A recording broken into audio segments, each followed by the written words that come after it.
ارتبط وجود الإنسان من نشأته بالصيد والرماية كي يتمكن من البقاء على قيد الحياة من خلال أدوات بسيطة صنعها بنفسه وطورها مع الزمن، حتى أصبح مفهوم التصويب على الأهداف والرماية أمرا متعلقا بالحروب نفسها. وكان من الطبيعي أن تأخذ الرماية على الأهداف الثابتة أو المتحركة حيزا من الألعاب الأولمبية الحديثة، لكنها كانت ذات طابع تنافسي رياضي يتعلق بمهارة إصابة هذه الأهداف. منافسات الرماية عبر البندقية أو المسدس تواجدت في كل الدورات الأولمبية منذ نسختها الأولى باستثناء دورة سانت لويس عام 1904 ودورة أمستردام 1928، وشهدت الكثير من التنوع والتطور من خلال المسافات المختلفة أو الأهداف نفسها، إلى أن اتخذت شكلها النهائي في الدورات الأخيرة. وبعد أن بدأت ب5 مسابقات فقط في أثينا 1896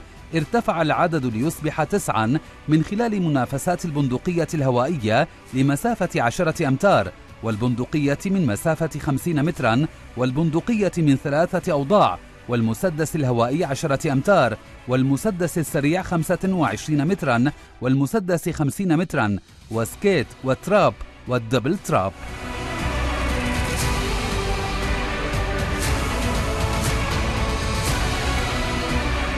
أثارت منافسات الرماية في ظهورها الأول في أولمبياد باريس 1900 الكثير من الجدل بعد أن تم استخدام الحمام الحي كأهداف يتم التسديد عليها لتحديد الفائزين بالميداليات، وكذلك بالجوائز المالية التي تم رصدها آنذاك لكل إصابة. وبالرغم من أن الدورات التالية شهدت استخدام حمام ودمى مصنوعة من الجص، إلا أن الجدل لم يتوقف، وشهدت نسخة لندن 1908 إقامة مسابقة يرتدي فيها المتنافسون معدات للحماية بالتصويب على بعضهم البعض من خلال رصاص شمعي. انخفضت شعبية الرياضة مع قرع طبول الحرب العالمية الثانية، فوزعت ميداليتان فقط في دورة ألعاب لوس أنجلس 1932 و3 فقط في دورة برلين بعدها ب4 سنوات، قبل أن تستعيد منافسات الرماية مكانتها في الألعاب رويدا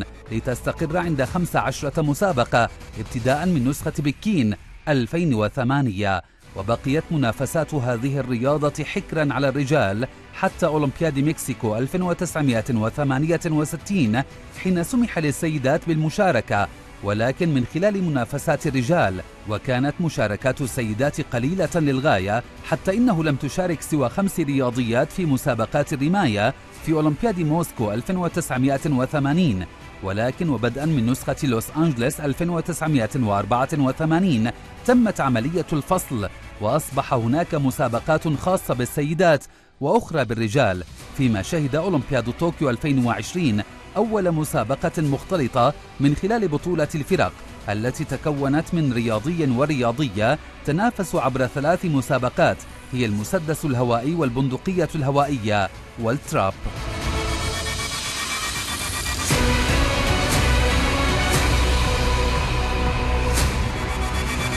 شكل فوز الصينية زهانغ تشان بالميدالية الذهبية في منافسات سكيت في أولمبياد برشلونة 1992 حدثا فريدا من نوعه في تاريخ الألعاب الأولمبية، بعدما تمكنت البطلة الصينية من التفوق في المسابقة التي كانت تشارك فيها النساء جنبا إلى جنب مع الرجال. تشان أصبحت أول رياضية تتمكن من الفوز في إحدى المسابقات المختلطة التي لا تعتمد على الفصل بين الجنسين في الألعاب الأولمبية. البطلة الصينية تمكنت من تحقيق 150 إصابة في الدور التأهيلي الأول لتتصدر بفارق إصابة واحدة عن الأمريكي ماثيو دريك والإسباني خوسيه ماريكا كولورادو والبيروفي خوانغيا. وفي نصف النهائي تابعت زهانغ تشان بعد أن نجحت في تحقيق 50 إصابة إلى جانب 3 منافسين آخرين. أما في الدور النهائي والذي تضمن المتنافسين 6 الأعلى نقاطا في مجموع الدورين الأول والثاني،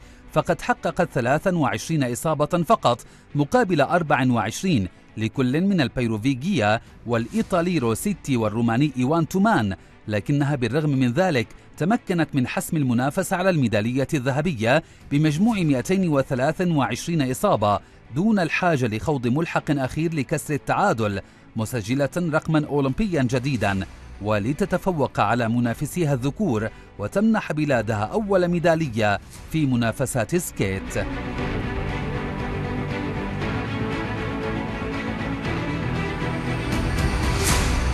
يعتبر المجري كارولي تاكاس واحدا من 5 رياضيين فقط في تاريخ الألعاب الأولمبية الحديثة الذين تمكنوا من الفوز بميدالية ذهبية رغم الإعاقة الجسدية التي لديهم. كان تاكاس المولود في بودابست عام 1910 رقيبا في الجيش المجري، وقد تمكن من الفوز بالعديد من البطولات الوطنية، وكان حلمه هو المشاركة في الألعاب الأولمبية، وكان يستعد للمشاركة في أولمبياد طوكيو 1940، لكن القدر اختار تأجيل الألعاب، وانفجار لغم عن طريق الخطأ أصاب يده اليمنى. كانت الإصابة بليغة، ما اضطر الأطباء إلى بترها، وبدأ أن حلمه قد انتهى إلى غير رجعة. لكن الشاب كارولي كان عازما على تحقيق حلمه، فبدأ يتدرب على التصويب بيده اليسرى بكل شجاعة ورباطة جأش، ليتم اختياره بعد نحو 9 سنوات على الحادثة لتمثيل بلاده في الدورة الأولمبية 14 في لندن 1948، وليحقق الفوز بمسابقة المسدس السريع من مسافة 25 مترا برصيد 580 نقطة، مسجلا رقما قياسيا غير مسبوق. لم يتوقف طموح تاكاس عند هذا الحد، إذ عاد بعد 4 سنوات في أولمبياد هلسنكي ليحافظ على ذهبيته بيده اليسرى التي صنفت الأعظم في تاريخ مسابقات الرماية، قبل أن يحل ثامنا في نسخة ميلبورن 1956 ويعتزل بعدها في سن 46.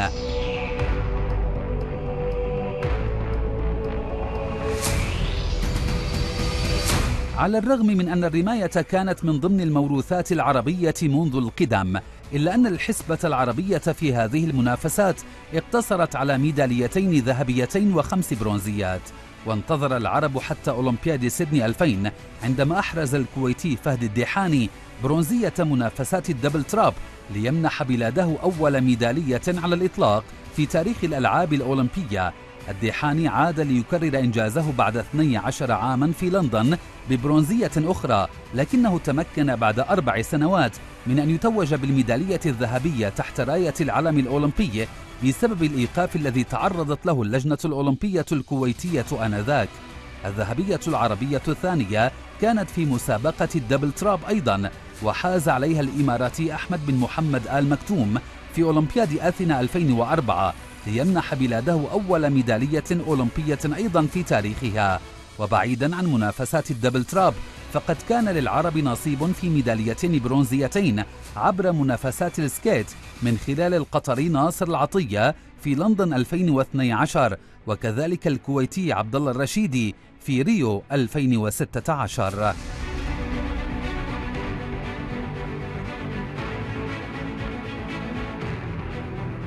تعد الرامية الأمريكية كيمبرلي رود أصغر رياضية تفوز بميدالية ذهبية في منافسات الرماية، وذلك عبر مسابقة الدبل تراب في أولمبياد أتلانتا 1996 عن عمر 17 عاما فقط.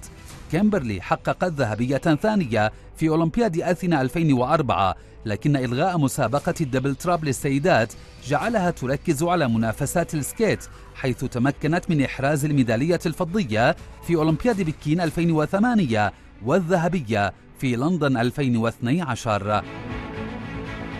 سجلت الشرطية الإيطالية جيسيكا روسي البالغة من العمر 20 عاما رقما قياسيا عالميا في منافسات السكيت للسيدات في أولمبياد لندن 2012، بعدما تمكنت من إصابة 99 طبقا من أصل 100، وهو رقم تمكنت الأمريكية كيمبرلي رود من معادلته لاحقا، علما أن الإيطالية جيسيكا روسي فوتت على نفسها الطبقة رقم 92 فقط لتظفر بالميدالية الذهبية.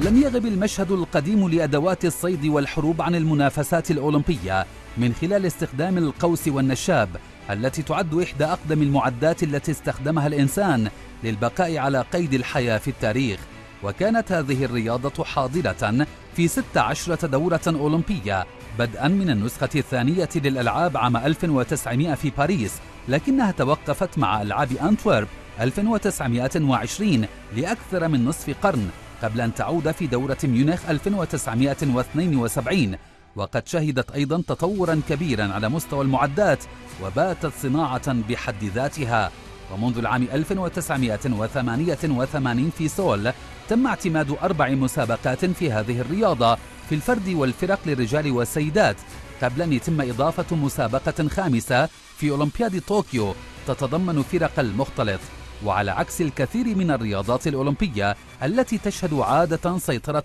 أمريكية واضحة على لائحة ترتيب الميداليات، فقد لعبت هذه الرياضة دورا كبيرا في تحسين موقع كوريا الجنوبية على لائحة الميداليات الإجمالية للألعاب بفضل الهيمنة الكبيرة لرماتها، وخاصة في فئة السيدات. فعلى مستوى منافسات فردي السيدات لم تفلت أي ميدالية ذهبية من كوريا الجنوبية سوى مرة واحدة منذ عام 1984، وذلك عندما تمكنت الصينية زهانغ جوان من انتزاع المركز الأول في أولمبياد بكين 2008، في حين دانت مسابقة فرق السيدات بالمطلق لسيدات كوريا الجنوبية منذ أن ظهرت هذه المنافسة في أولمبياد لوس أنجلس. وبشكل عام حققت كوريا الجنوبية 27 ميدالية ذهبية من أصل 129 ذهبية في مجمل تاريخها في الألعاب الأولمبية، وذلك عبر رياضة القوس والنشاب، لتحتل المركز الأول في قائمة الألعاب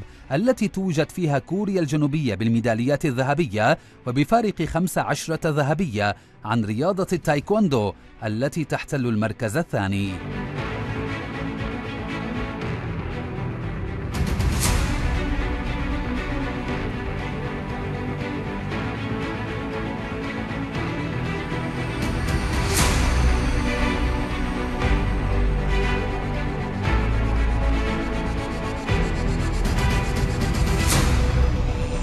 بعيدا عن المنافسات التي توزع من خلالها الميداليات الذهبية في دورة الألعاب الأولمبية، فقد شهد حفل افتتاح دورة الألعاب الأولمبية في برشلونة 92 استخدام القوس والنشاب لإضاءة الشعلة في ملعب مون جويك الأولمبي. وبينما كان الكثيرون يترقبون أسلوبا اعتياديا في إضاءة الشعلة، فقد نجح المنظمون في إبهار العالم من خلال رامي السهام البارالمبي أنطوني ريبولو، الذي قام برمية واحدة لسهم مشتعل باتجاه المرجل الأولمبي ليضيء الشعلة من مسافة بعيدة. الأسلوب غير الاعتيادي لإضاءة الشعلة الأولمبية في أولمبياد برشلونة ألهم المنظمين في الدورات التالية من أجل ابتكار طرق وأساليب جميلة وغريبة لإضاءة الشعلة.